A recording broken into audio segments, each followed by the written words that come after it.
Soy Hormonda Censos.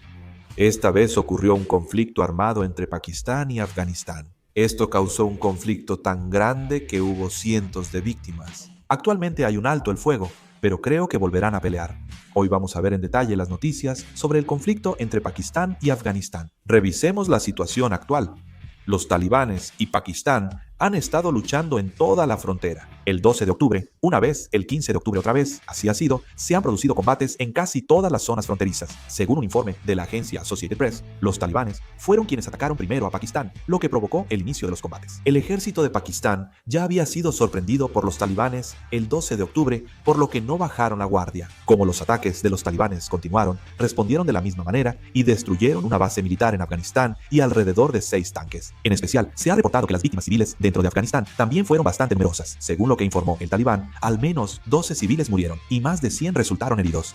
Esto fue el resultado de los bombardeos que ambos bandos se lanzaron mutuamente. Esta batalla duró 5 horas. Sin embargo, se informa que las bajas del ejército talibán fueron bastante considerables. Sin cifras exactas, las bajas obligaron al ejército talibán a retirarse de la batalla. El ejército de Pakistán informó que mataron a hasta 20 talibanes y dejaron decenas de heridos en el ataque. En especial, la batalla del 12 de octubre fue un enfrentamiento a gran escala que realmente sacudió la frontera. En ese momento, Pakistán acababa de realizar un ataque aéreo en Kabul. Los talibanes consideraron esto como una clara provocación contra su soberanía y prepararon una represalia inmediata. Al amanecer, cientos de combatientes talibanes atacaron simultáneamente varios puestos de control pakistaníes en diferentes regiones. En varios puntos de la frontera se escucharon explosiones de artillería y los enfrentamientos entre ambos bandos continuaron durante varias horas. Los talibanes utilizaron drones y ametralladoras montadas en vehículos, y Pakistán respondió de inmediato desplegando su fuerza aérea. Según informes de los medios locales, algunos puestos de control que habían sido ocupados por los talibanes quedaron reducidos a cenizas en tan solo 2 horas. El ejército de Pakistán reportó 200 enemigos abatidos, mientras que los talibanes dijeron que murieron más de 23 soldados pakistaníes, mostrando cifras opuestas de bajas. La intensidad de los combates se refleja en los testimonios de los habitantes de las aldeas cercanas, quienes dijeron que tuvieron que huir debido a las explosiones y los disparos. Ese enfrentamiento fue más intenso y grande que choques previos entre Pakistán e India. Los expertos militares evaluaron que estuvo al nivel de una guerra total. Valle, Arabia Saudita y Qatar intervinieron para detener el conflicto y lograron un alto el fuego. Pero 4 días después, hubo disparos nuevamente. El Ministerio de Relaciones Exteriores de Pakistán anunció un alto el fuego de 48 horas desde las 6 p.m. del 15 de octubre, aunque antes la situación era inestable. La Fuerza Aérea de Pakistán realizó ataques de precisión cerca de Kabul, la capital de Afganistán, y al menos 5 personas murieron y 35 resultaron heridas en este bombardeo. En especial, la noticia de que un director del gobierno talibán murió en este ataque aéreo hizo que las tensiones entre ambas partes se intensificaran sin control. Los talibanes advirtieron que responderán si Pakistán ataca bajo pretexto de paz, mientras Pakistán defendió su acción por eliminar bases terroristas. En medio de esta situación, cuando el portavoz talibán Zabiullah Mujahid mencionó en redes sociales que el alto el fuego era temporal y forzado por Pakistán, los medios locales se encendieron aún más. El fuego cesó brevemente, pero la tregua era una paz inestable y desconfiada. El conflicto entre los talibanes y Pakistán parece estar detenido temporalmente en la superficie, pero si miras más de cerca, está en un estado que podría estallar de nuevo en cualquier momento. Aunque se declaró el alto el fuego, ambas partes solo ganan tiempo por desconfianza, no por confianza mutua. Pakistán cree que los talibanes no controlan al Tehrik Talibán Pakistán y hasta los toleran, mientras que los talibanes están molestos por la violación de su territorio y soberanía por parte de Pakistán. Ambos países muestran oficialmente su intención de reducir las tensiones, pero en realidad se han detectado movimientos como el redespliegue de tropas en la frontera y el fortalecimiento de la vigilancia aérea, preparándose para un posible próximo enfrentamiento. En particular, dentro de Pakistán está creciendo la opinión de que esta vez deben asegurarse de ponerle fin de manera definitiva. Y dentro de los talibanes también están aumentando las voces de los sectores más duros que insisten en no ceder más ante la presión de Pakistán. En medio de esta situación, la tregua de 48 horas parece ser solo la calma antes de la tormenta. Aunque continúan los intentos de mediación diplomática, muchos opinan que las diferencias emocionales entre ambas partes son tan profundas que esto solo representa una solución temporal. Los intereses de ambos países están tan entrelazados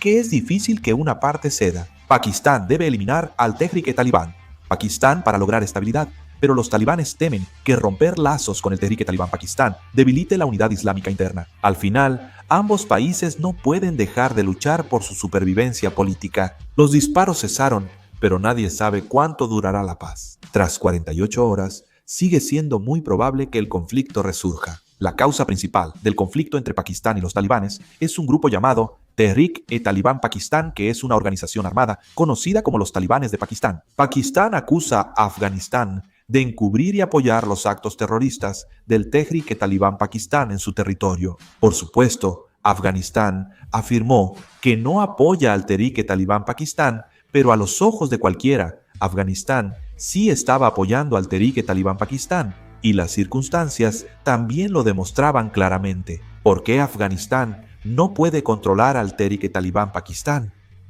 El Tehrik-e-Taliban Pakistán luchó junto a los talibanes en la guerra. De hecho, dentro de Afganistán hay quienes insisten en que se debe apoyar aún más a estos grupos, por lo que no pueden controlar al Tehrik-e-Taliban Pakistán en esta situación. En 2024, el Tehrik-e-Taliban Pakistán realizó al menos 600 ataques al ejército pakistaní, siendo la principal amenaza de seguridad para Pakistán. En 2025, la situación empeoró y las actividades del Tehrik-e-Taliban Pakistán ya superan las 600. Durante la guerra de Estados Unidos en Afganistán, Pakistán fue el mayor aliado de los talibanes, pero ahora estos representan una amenaza para Pakistán. El Tehrik-e-Taliban Pakistán sigue intentando derrocar al gobierno de Pakistán. La última vez que Pakistán atacó Kabul fue para eliminar a la cúpula del Tehrik-e-Taliban Pakistán, por lo que realizaron un bombardeo en la capital afgana. Desde entonces, el conflicto entre los talibanes y Pakistán se ha intensificado hasta llegar a este punto.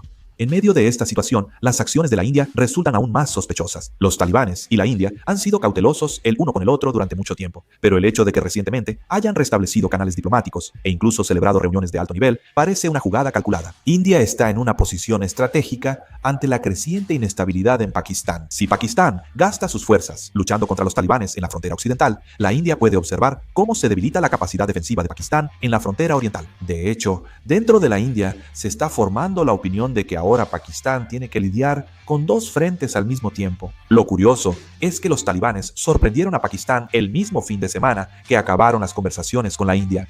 El momento fue perfecto. Fue como si hubiera habido alguna señal previa entre ellos. Los talibanes afirman que fue una decisión independiente, pero fuentes internas sugieren posible cooperación con la India a cambio de beneficios económicos y reconocimiento diplomático. ¿Y si la India reconoce a los talibanes? No es solo un tema diplomático. Para Pakistán, esto es una gran amenaza de seguridad e India lo sabe. El Ministerio de Relaciones Exteriores de la India amplía la cooperación económica con los talibanes, presentándolo como diplomacia para la estabilización regional ante la comunidad internacional. Sin embargo, muchos analistas señalan que detrás de esto hay una clara intención de aislar diplomáticamente a Pakistán. Al final, tras las sombras del conflicto, la diplomacia india y la ambición talibán se entrelazan astutamente. Si este conflicto vuelve a encenderse, las repercusiones irán mucho más allá de las fronteras. La situación actual no es simplemente un enfrentamiento armado entre dos países, sino que se asemeja más a una bomba de tiempo que podría sacudir el equilibrio de seguridad de toda Asia. China ya ha establecido intereses económicos con el gobierno talibán a través de los derechos de desarrollo de los recursos hídricos en Afganistán y la ruta de la Franja y la ruta. Y Rusia también está fortaleciendo silenciosamente sus relaciones con los talibanes bajo el pretexto de la estabilidad en Asia Central. Por eso, es muy probable que esta región se convierta en un escenario de guerras por poder en cualquier momento. Con la intervención de la India, los conflictos fronterizos podrían dejar de ser solo internacionales. Para Pakistán, ahora tiene que enfrentarse tanto a los talibanes en el oeste como a la India en el este al mismo tiempo. Y esta doble presión finalmente maximizará la inestabilidad de su seguridad interna. De hecho, si continúan los enfrentamientos fronterizos, existe la posibilidad de que los grupos radicales dentro de Pakistán vuelvan a levantarse. Los talibanes lo verán como resistencia ante un gobierno secular que oprime musulmanes, reforzando su legitimidad y haciendo al Tehrik-e-Taliban Pakistán más activo. Este conflicto podría volverse un enfrentamiento complejo entre potencias internacionales, motivos religiosos y hegemonía regional. Aunque ahora hay un alto el fuego, esa paz es como caminar sobre un vidrio muy delgado. Si una de las partes provoca de nuevo, esta vez puede que nadie pueda detenerlo fácilmente. Y toda esta situación no solo implica el riesgo de una guerra, sino que también podría provocar grandes cambios en las decisiones diplomáticas de los países vecinos. Irán refuerza su preparación militar y China teme que la ruta clave de la iniciativa de la Franja y la ruta en Pakistán esté en riesgo de seguridad. Si el conflicto continúa, China podría intervenir en Afganistán alegando protección a sus empresas. Al final, la situación en esta región se reduce a quien interviene primero, y una vez que estalla el conflicto, aumenta la posibilidad de que se produzca una reacción en cadena a nivel internacional. En la situación actual, existe una alta probabilidad de que surjan conflictos adicionales entre Pakistán y Afganistán. Si recibo noticias adicionales o si estalla una guerra, me aseguraré de producir y subir un video rápidamente. ¿Qué opinan ustedes sobre la situación actual? Por favor, déjenlo en los comentarios. Con esto concluyo el video. Muchas gracias.